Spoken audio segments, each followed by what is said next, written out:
the prayer of our hearts.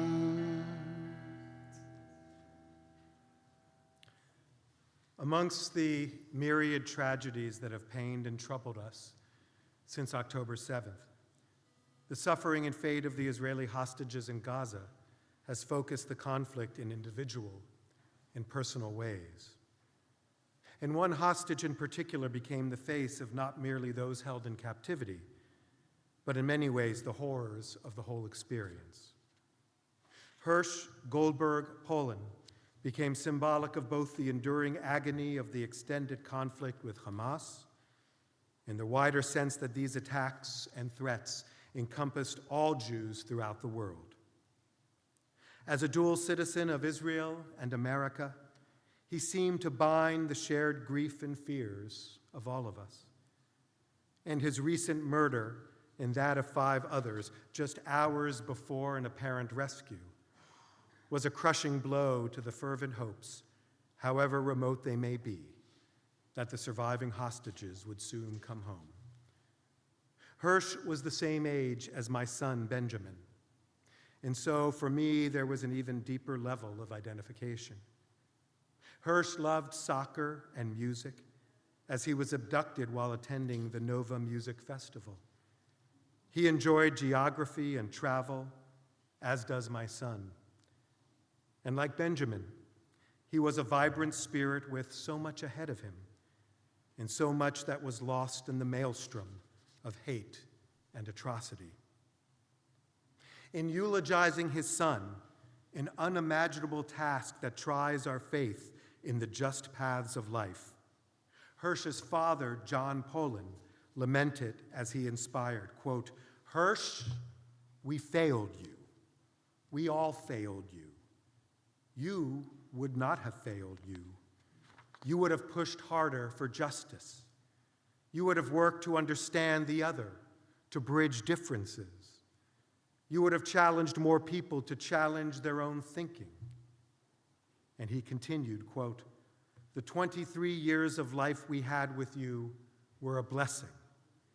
We now will work to make your legacy a similar blessing."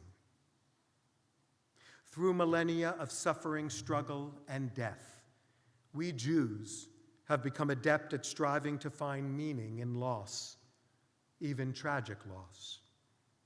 Not through the simplistic and naive notion that someone like Hirsch is in a better place, or that God doesn't give us struggles that we cannot handle, or that we can't question the mysteries of the divine. These tired axioms are not only insufficient, they are hurtful to faith and to the heart. Rather, like Hirsch's father, we seek to find meaning in the ways our loved and lost lived their lives, the qualities they embodied, the lessons they shared, the example they conveyed through their very being. It is a key theme of this holy season, this awareness of those who have passed, our need to see and assess our lives through their eyes, and our hope to live our lives in part as tribute to their gifts and their presence. For so many of us, this search for solace and inspiration in their lives is an ongoing process. In moments of sadness, strife, and joy, we often reflect on what they would do or say if they were still with us. Perhaps we still speak to them and even speak with them, crafting in our mind's eye what their responses might be. I can tell you personally that throughout the last year, I've reached out to my father of blessed memory countless times. I long to tap into his counsel and support, both professionally as a rabbinic father and son, and more intimately through some singular struggles. But I still find comfort, as I hope many of you do as well, in the knowledge that his voice, his wisdom, and his guidance are within me, deeply imprinted through unbreakable bonds over years of love and respect. I can almost physically hear how he would speak to these unprecedented moments for the Jewish community. or how he would have helped me to endure some of the more private trials I've faced. And I'm sure all of you have heard the voices of your loved ones in moments of need. And so, in perhaps the most essential ways, despite their material absence from our lives, the best and most vital part of those we've lost will always be with us, their presence transcending even the limits of life and death, their teachings and influence forever shaping our lives and the lives of all who remember them.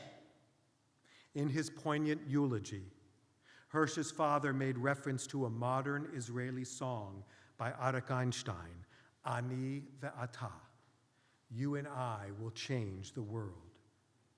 Its words are a compelling call to all of us to come together to change the world.